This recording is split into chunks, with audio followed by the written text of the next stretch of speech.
Dear students, today we are going to discuss about demand curve of the firm for a one variable input, or we are just discussing the marginal productivity and input demand. Okay, in the previous classes we have been discussing the fact that demand for a factor is a derived demand. നമ്മൾ already കണ്ടതാണ്.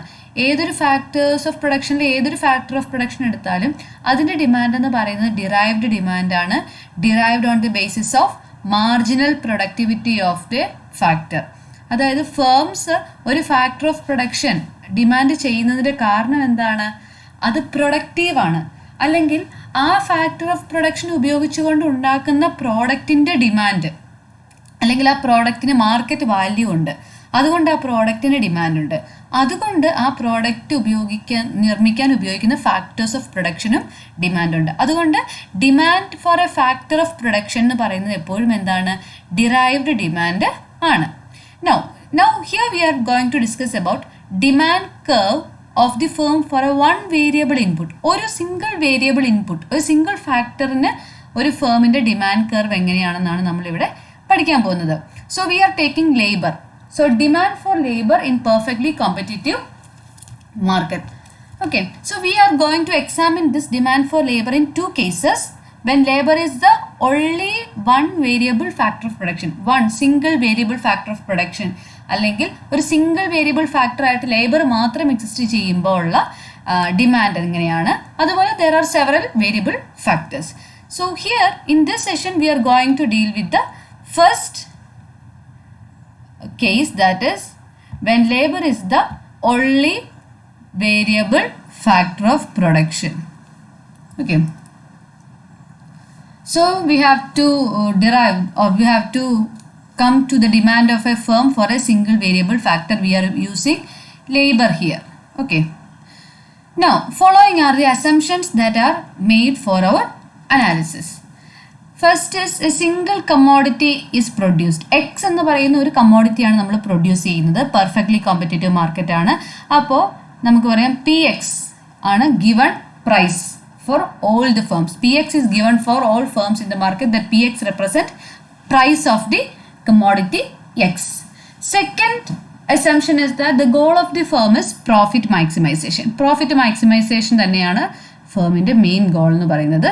Third is single variable factor, that is labour. നമ്മളിവിടെ ഉപയോഗിക്കുന്ന ഒരു single variable ഫാക്ടറാണ്, ലേബറാണ് നമ്മളിവിടെ എടുത്തേക്കുന്നത്. And the market is perfectly competitive. Labour market perfectly competitive മാർക്കറ്റാണ്. അതുകൊണ്ട് തന്നെ നമുക്ക് എന്ത് പറയാം? Price of labour. Price of labour എന്താണ്? വേജസ്. നമ്മൾ ഡബ്ല്യു ബാർന്ന് ഡിനോട്ട് ചെയ്യും. Is given for all firms എന്ന് പറഞ്ഞാൽ ഈ മേളിലൊരു ബാർ ഡബ്ല്യു ബാർ എന്നിടാൻ കാരണം അത് കോൺസ്റ്റന്റ് ആണെന്ന് സൂചിപ്പിക്കുന്നതാണ്. ഇപ്പം ഇവിടെ പ്രൈസും നമ്മൾ എഴുതുമ്പോൾ പി ബാർ നമ്മൾ അടുത്ത കമ്മിങ് പാർട്ടിൽ നമ്മൾ കാണും. അപ്പം പ്രൈസും അതുപോലെ തന്നെ വേരിയബിൾ ഫാക്ടറിൻ്റെ പ്രൈസ്, അല്ലെങ്കിൽ വേരിയബിൾ ലേബറിൻ്റെ പ്രൈസാണ് വേജ്. ആ വേജും കോൺസ്റ്റന്റ് ആണ്. എല്ലാ ഫേമിനും ഒരേ വേജ് റേറ്റ് തന്നെയാണ്, പെർഫെക്റ്റ് കോമ്പറ്റീഷൻ ആയതുകൊണ്ട്. That means the supply of labour, that is SL, supply of labour to the individual firm is perfectly elastic. Perfectly elastic ആണ് സപ്ലൈ ഓഫ് ലേബർ എന്ന് പറഞ്ഞ അർത്ഥം എന്താണ്? ഇതാണ് വേജ് റേറ്റ്. ഈ ഡബ്ല്യു ബാർ എന്ന് പറയുന്ന പർട്ടിക്കുലർ വേജ് റേറ്റിൽ എത്ര സപ്ലൈ വേണമെങ്കിലും നമുക്ക്, എത്ര ലേബറേഴ്സിനെ വേണമെങ്കിലും നമുക്ക് ഉപയോഗിക്കാം. വേജ് റേറ്റ് കോൺസ്റ്റന്റ് ആണ്. That is wage rate straight line parallel to horizontal axis. നമ്മുടെ ഈ ഒരു സപ്ലൈ ഓഫ് ലേബർ എന്ന് പറയുന്നത് ഈ ലൈനാണ്. അത് പെർഫെക്റ്റ്ലി ഇലാസ്റ്റിക് ആണ്, which means the wage will be constant. At this particular wage rate, any number of laborers can be used by the firm. അപ്പോൾ ഇതാണ് ഇതിൻ്റെ ഒരു സപ്ലൈ ഓഫ് ലേബർ എന്ന് പറയുന്നത്. ഫോർത്ത് അസംഷൻ എന്ന് പറയുന്നത് technology. Technology is given, that is the production function. നമ്മളുടെ relevant ആയിട്ടുള്ള പ്രൊഡക്ഷൻ ഫംഗ്ഷൻ ആണ് ഈ കാണിച്ചേക്കുന്ന കർവ് എന്ന് പറയുന്നത്. So the slope of this production function, ഈ ഓരോ പ്രൊഡക്ഷൻ ഫംഗ്ഷൻ്റെയും സ്ലോപ്പ്, ഓക്കെ, ഇതാണ് ഒരു സ്ലോപ്പ്. ഓരോ പോയിന്റിനും സ്ലോപ്പ് ഉണ്ട് അല്ലേ? ഇങ്ങനെ നമ്മൾ ഓരോ പോയിന്റിനും സ്ലോപ്പ് ഉണ്ട്. അപ്പോൾ ആ പർട്ടിക്കുലർ സ്ലോപ്പ് എടുക്കുവാണെങ്കിൽ it is dx/dl, which is marginal physical product of labour. So this is the slope of this production function, that is output per unit of labor. Marginal എന്ന് പറഞ്ഞാൽ എന്താണ്? ഓരോ അഡീഷണൽ യൂണിറ്റ് ഓഫ് ലേബറിലും വരുന്ന increasing ഔട്ട്പുട്ടിനെയാണ് നമ്മൾ marginal physical product of labour എന്ന് പറയുന്നത്. അപ്പോൾ ഈ പ്രൊഡക്ഷൻ ഫംഗ്ഷനിൽ ഓരോ സ്ലോപ്പിനും നമുക്ക് കിട്ടുന്നത് അവിടുത്തെ പർട്ടിക്കുലർ dx/dl ഈ ഒരു റേഷ്യോ ആണ്. ഇതാണ് നമ്മുടെ സ്ലോപ്പ് എന്ന് പറയുന്നത്. അതിൻ്റെ വാല്യൂ ആണ് എക്സ് എന്ന് പറയുന്നത് എന്താണ്? This is A function of labour. Output is A function of labour. കാരണം എന്താണ്? ലേബർ എന്ന് പറയുന്ന ഒരു വേരിയബിൾ മാത്രമേ ഉള്ളൂ. ആ ഒരു പ്രൊഡക്ഷൻ ഫംഗ്ഷനാണ് ഈ തന്നേക്കുന്നത്, ഈ ലൈൻ എന്ന് പറയുന്നത്. അപ്പോൾ ഇവിടുത്തെ സ്ലോപ്പ് എന്ന് പറയുന്നത് dx/dl which represents the marginal physical product of labor. അപ്പോൾ ഇതാണ് ഇവിടുത്തെ production function. Technology is given. നമ്മൾ ഉപയോഗിക്കുന്ന ടെക്നോളജിയും ഗിവൺ ആണ്. ഓക്കെ, അപ്പോൾ ഇത്രയാണ് അസംഷൻസ് ഉള്ളത്. ഇത് നമ്മുടെ marginal physical productivity of labour നമ്മളിപ്പോൾ പറഞ്ഞ MPPL ഓർ സ്ലോപ്പ് എന്ന് പറഞ്ഞു അല്ലേ, പ്രൊഡക്ഷൻ ഫംഗ്ഷൻ്റെ. This MPPL will decline at higher level of employment given the law of variable proportions. So ഓരോ ഹയർ ലെവൽ ഓഫ് എംപ്ലോയ്മെൻറ്റിലും marginal physical productivity of labour decrease ചെയ്യും. Okay, നമ്മൾ ഈ പറയുന്ന മാർജിനൽ ഫിസിക്കൽ പ്രോഡക്ടിവിറ്റി ഓഫ് ലേബറിനെ given price constant ആണ്. അപ്പോൾ ഒരു പർട്ടിക്കുലർ പ്രൈസ് ഓഫ് എക്സ് ഉണ്ട്, മാർജിനൽ ഫിസിക്കൽ പ്രോഡക്ടിവിറ്റി ഓഫ് ലേബറും ഉണ്ട്. ഇത് രണ്ടും കൂടെ മൾട്ടിപ്ലൈ ചെയ്യുമ്പോൾ നമുക്ക് കിട്ടുന്നതാണ് value of this marginal product curve, VMPL, value of marginal productivity of labour. Marginal productivity of ലേബറിന്റെ വാല്യൂ എന്ന് പറയുന്നത് marginal productivity into price. Okay, അതാണ് VMPL എന്ന് പറയുന്ന ഈ ഒരു കർവ്. ഓക്കെ,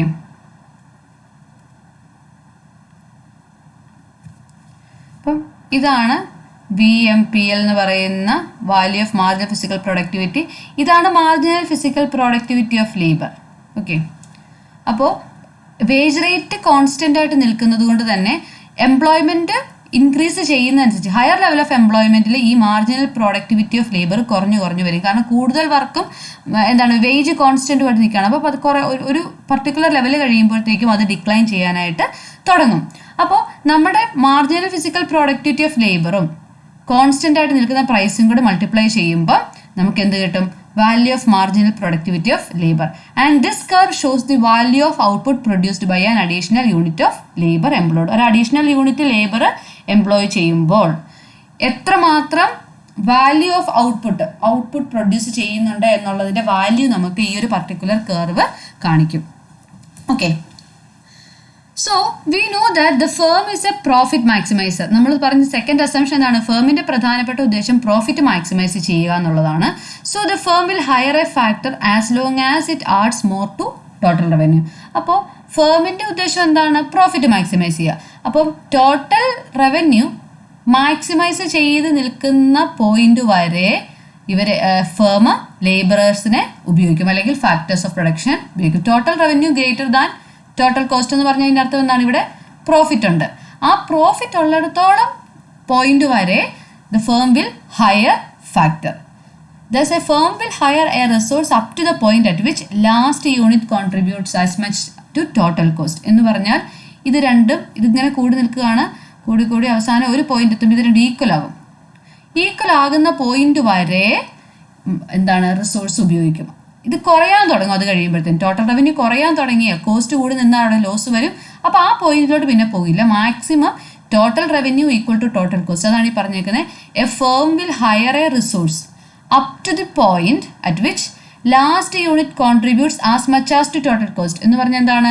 ടോട്ടൽ കോസ്റ്റിന്റെ അത്രയും തന്നെ കോൺട്രിബ്യൂട്ട് ചെയ്യും എന്ന് പറഞ്ഞാൽ ടോട്ടൽ റവന്യൂ ടോട്ടൽ കോസ്റ്റുമായി ഈക്വൽ ആയിട്ട് വരുന്നൊരു പോയിന്റ് വരും. Because total profit cannot be increased further. കാരണം പിന്നെ അങ്ങോട്ട് പോകുമ്പോൾ കോസ്റ്റ് കൂടി നിൽക്കും, അപ്പോൾ പ്രോഫിറ്റ് നമുക്ക് കിട്ടുകയില്ല. സോ പ്രോഫിറ്റ് മാക്സിമൈസേഷൻ എന്നുള്ളതൊരു പ്രധാനപ്പെട്ട എയിം ആയതുകൊണ്ട് തന്നെ ആ ടോട്ടൽ റവന്യൂ ടോട്ടൽ കോസ്റ്റ് ആനുപാതികമായിട്ട് വരുന്ന അത്രയും പോയിന്റ് വരെ എന്ത് ചെയ്യും? ലേബറേഴ്സിനെ അല്ലെങ്കിൽ ഫാക്ടേഴ്സ് ഓഫ് പ്രൊഡക്ഷൻ ഫേംസ് ഉപയോഗിക്കും. So the condition of equilibrium of a profit maximiser in the labour market എന്താണ്? Marginal cost of labour should be equal to value of marginal product of labour, or marginal cost of labour എന്ന് പറഞ്ഞാൽ എന്താണ്? അവരുടെ wage rate ആണ് ലേബറിന്റെ marginal cost. അതും value of marginal productivity of labour എന്ന് പറഞ്ഞാൽ ഓരോ അഡീഷണൽ യൂണിറ്റിലും പ്രൊഡ്യൂസ് ചെയ്യുന്ന ഔട്ട്പുട്ടിന്റെ വാല്യൂവും ഈക്വൽ ആയിട്ട് വരുന്ന പോയിന്റ്, അതായിരിക്കും condition of equilibrium of a profit maximising firm എന്ന് പറയുന്നത്. So in this figure equilibrium point is denoted as E. ഇതാണ് equilibrium point. ഈ പോയിന്റ് നോക്കിയേ, ഈ പോയിന്റിൽ W bar VMPL ഇത് രണ്ടും കൂടെ കോയിൻസൈഡ് ചെയ്യുന്ന പോയിന്റ് ആണ്. നമ്മുടെ value of marginal productivity of ലേബറും ഉണ്ട്, W bar വേജ് റേറ്റും ഉണ്ട്. ഇത് രണ്ടും മീറ്റ് ചെയ്യുന്ന പോയിന്റ് ആണ്. ആ പർട്ടിക്കുലർ പോയിന്റിൽ I സ്റ്റാർ ഇത്രയും യൂണിറ്റ് ഓഫ് ലേബർ ആയിരിക്കും മാക്സിമം എംപ്ലോയ് ചെയ്യുന്നത്. I star unit of labour വരെ ഫേം ഉപയോഗിക്കും, കാരണം ആ പോയിന്റ് വരെ ഇക്വിലിബ്രിയം പോയിന്റ് ആണ്. അതിനുശേഷം എന്താണ്? ഓക്കെ, അതിനുശേഷം എന്താണ്? നമുക്ക് കൂടുതൽ അല്ലെങ്കിൽ ഫേംസിന് കൂടുതൽ ലേബറേഴ്സിനെ ഉപയോഗിക്കാനായിട്ട് പറ്റില്ല. കാരണം നോക്കിക്കേ, ഈ I സ്റ്റാർ എന്ന് പറയുന്ന ഇക്വിലിബ്രിയം ലേബർ, ഇത്രയും ലേബർ ആണ് ഇക്വിലിബ്രിയം ഔട്ട്പുട്ട് പ്രൊഡ്യൂസ് ചെയ്യാൻ വേണ്ടത്. അതിന്റെ ലെഫ്റ്റിലോട്ട് നോക്കിയാൽ എന്താ സംഭവിക്കുന്നത്? ലെഫ്റ്റ് ഓഫ് I സ്റ്റാറിൽ യൂണിറ്റ് ഓഫ് ലേബർ കോസ്റ്റ്, അതെന്താണ്? നമ്മുടെ വേജ് റേറ്റ് ആണ് ലേബർ കോസ്റ്റ് എന്ന് പറയുന്നത്, less than the value of ഇതാണ് നമ്മുടെ മാർജിനൽ പ്രൊഡക്ടിവിറ്റി ഓഫ് ലേബർ, ഇതാണ് നമ്മളുടെ വേജ് റേറ്റ്. അത് കുറഞ്ഞു നിൽക്കുവാണ്. അത് കുറഞ്ഞു നിൽക്കുമ്പോൾ എന്താണ്? നമുക്ക് ഈ ഇക്വിലിബ്രിയം പോയിന്റ് വരെ നമുക്ക് എംപ്ലോയേഴ്സിനെ ആഡ് അല്ലെങ്കിൽ റിസോഴ്സസ് ഉപയോഗിക്കാനായിട്ട് പറ്റും. കാരണം പ്രോഫിറ്റ് മാക്സിമം നമുക്ക് എടുക്കാമല്ലോ. പ്രോഫിറ്റ് മാക്സിമൈസ് എടുക്കാൻ വേണ്ടിയിട്ട് ഈ പോയിന്റിലോ നിൽക്കുന്നേക്കാൾ കൂടുതൽ പ്രോഫിറ്റ് ഈ പോയിന്റ് കിട്ടും. അപ്പോൾ എന്ത് ചെയ്യും? ഈ ഒരു ലെഫ്റ്റിലോട്ട് വരുമ്പം നമ്മുടെ വേജ് റേറ്റ് കുറഞ്ഞു നിൽക്കുവാണ്. അപ്പോൾ നമുക്ക് പോസിബിലിറ്റി ഉണ്ട് കൂടുതൽ ലേബറേഴ്സിനെ ഉപയോഗിക്കാനായിട്ട് till this point. I star എന്ന് പറയുന്ന ഈ പോയിന്റ് വരെ നമുക്ക് ഉപയോഗിക്കാം. ഇനി ഇതിന്റെ റൈറ്റിലോട്ട് പോയാൽ എന്ത് സംഭവിക്കും നോക്കിയേ. റൈറ്റിലോട്ട് പോകുമ്പോഴത്തേക്കും വേജ് ഇവിടെയും മാർജിനൽ പ്രൊഡക്ടിവിറ്റി ഇവിടെയാണ്. എന്ന് പറഞ്ഞാൽ വേജ് കൂടി നിൽക്കുക, ലേബറേഴ്സിന് കൊടുക്കേണ്ട കൂലിയാണ് കൂടുതൽ ദാൻ ദി ഔട്ട്പുട്ട്. അങ്ങനെ വരുമ്പോൾ എന്ത് സംഭവിക്കും? പ്രോഫിറ്റ് കുറയാൻ തുടങ്ങും, ലോസ് ആകും. So the profit are at a maximum when value of marginal productivity of labour is equal to our wage rate. അപ്പോൾ ഇത് രണ്ടും മീറ്റ് ചെയ്യുന്ന ഈ പോയിന്റ് ആണ് ഇക്വിലിബ്രിയം പോയിന്റ് എന്ന് പറയുന്നത്. So if the market wage is W1, നമുക്കിവിടെ just 3 situation ആണ് നമ്മളിപ്പോൾ ജസ്റ്റ് മുന്നേ പറഞ്ഞതാണ് ഈ സിറ്റുവേഷൻ. ഇക്വിലിബ്രിയം E വരുന്നു, I സ്റ്റാർ പ്രൊഡ്യൂസ് ചെയ്യുന്നു, ഇതാണ് ഇക്വിലിബ്രിയം പോയിന്റ്. W ബാറും VMPL ഈക്വൽ ആവുന്ന പോയിന്റ്. ഇനി വേജ് റേറ്റ് നമ്മൾ ഇൻക്രീസ് ചെയ്താൽ എന്ത് സംഭവിക്കും? W1 ആയിട്ട് ഇൻക്രീസ് ചെയ്തു, അപ്പോൾ അത് marginal productivity of labour meet ചെയ്യുന്ന പോയിന്റ് ഏതാണ്? ഇവിടെയാണ് അല്ലേ. ഇതാണ് നമ്മുടെ മാർജിനൽ പ്രൊഡക്ടിവിറ്റി കർവ്. അതും ഈ വേജും കൂടെ മീറ്റ് ചെയ്യുന്നത് E1 എന്നാണ്. എന്ന് പറഞ്ഞാൽ ലെസ് യൂണിറ്റ് ഓഫ് ലേബർ. അപ്പം വേജ് റേറ്റ് കൂട്ടിക്കഴിഞ്ഞാൽ അതനുസരിച്ച് നമ്പർ ഓഫ് ലേബറേഴ്സ് കുറയും. കാരണം എങ്കിൽ മാത്രമേ ഇക്വിലിബ്രിയം ഔട്ട്പുട്ട് ഫേമിന് കൊണ്ടുവരാനായിട്ട് പറ്റുള്ളൂ. ഇനി അതുപോലെ തന്നെ വേജ് റേറ്റ് കുറഞ്ഞു, നേരത്തേക്കാളും കുറച്ച് വേജ് റേറ്റ് ആണെങ്കിൽ എന്താണ്? ഇത് രണ്ടും കൂടെ മീറ്റ് ചെയ്യുന്നത് ഈ പോയിന്റിലാണ് എന്ന് പറഞ്ഞിട്ടുണ്ടെങ്കിൽ I2 വരെ ലേബറേഴ്സ് നമുക്ക് ഹയർ ചെയ്യാം. കാരണം നേരത്തെ ഒരു ലേബറിന് 2 രൂപ കൂലിയെങ്കിൽ ഇപ്പോൾ ഒരു ലേബറിന് അപ്പോൾ 2 രൂപ കൂലി ഉള്ളപ്പോൾ ഒരു ലേബറേ ഉള്ളായിരുന്നു. അന്നേരം 1 രൂപയായിട്ട് കൂലി കുറഞ്ഞു കഴിഞ്ഞാൽ നമുക്ക് 2 ലേബറേഴ്സിനെ ഉപയോഗിക്കാം. അപ്പോൾ ഇക്വിലിബ്രിയം പോയിന്റിൽ എത്താൻ വേണ്ടിയിട്ട് കൂടുതൽ ലേബറേഴ്സിനെ എംപ്ലോയ് ചെയ്യാനായിട്ട് പറ്റും. അപ്പോൾ ഇത്രയേ ഉള്ളൂ. ഇക്വിലിബ്രിയം പോയിന്റിൽ ആയിരിക്കും നമ്മൾ എപ്പോഴും ഫാക്ടേഴ്സ് ഓഫ് പ്രൊഡക്ഷൻ ഉപയോഗിക്കുന്നത്. ഇനി നമ്മളുടെ വേജ് അല്ലെങ്കിൽ കോസ്റ്റ് ഓഫ് ലേബർ, വേജ് ആകാം, റെന്റ് ആകാം, ഇൻട്രസ്റ്റ് ആകാം, cost of that particular factory കൂടിക്കഴിഞ്ഞാൽ അതനുസരിച്ച് കുറച്ച് ഫാക്ടറി ഉപയോഗിക്കാൻ പറ്റുള്ളൂ. കോസ്റ്റ് അല്ലെങ്കിൽ വേജ് കുറഞ്ഞു കഴിഞ്ഞാൽ അതനുസരിച്ച് കൂടുതൽ ലേബറേഴ്സിനെ നമുക്ക് ഉപയോഗിക്കാനായിട്ട് സാധിക്കും. Therefore, we can summarize that the demand curve of a firm for a single variable factor, ഇവിടെ ലേബർ ആണ് നമ്മൾ എടുത്തേക്കുന്നത്. എന്താണ് ഡിമാൻഡ് കർവ് എന്ന് പറയുന്നത്? അതിൻ്റെ value of marginal product curve ആണ് അതിൻ്റെ ഡിമാൻഡ് കർവ് എന്ന് പറയുന്നത്. So this value of marginal product curve is the demand curve for a firm when there is only one variable factor, and we are taking it as the labor as the example. So this is the first case where the demand for labor in a perfectly competitive market is analyzed in the case where labor is the only factor that is used. ഒരേ ഒരു factor of പ്രൊഡക്ഷനേ ഉള്ളൂ labour. ആ ഒരു സിറ്റുവേഷനിലുള്ള demand curve എന്ന് പറയുന്നതാണ് ഈ value of marginal productivity of labour എന്ന് പറയുന്ന ഈ കർവ്. Okay, thank you.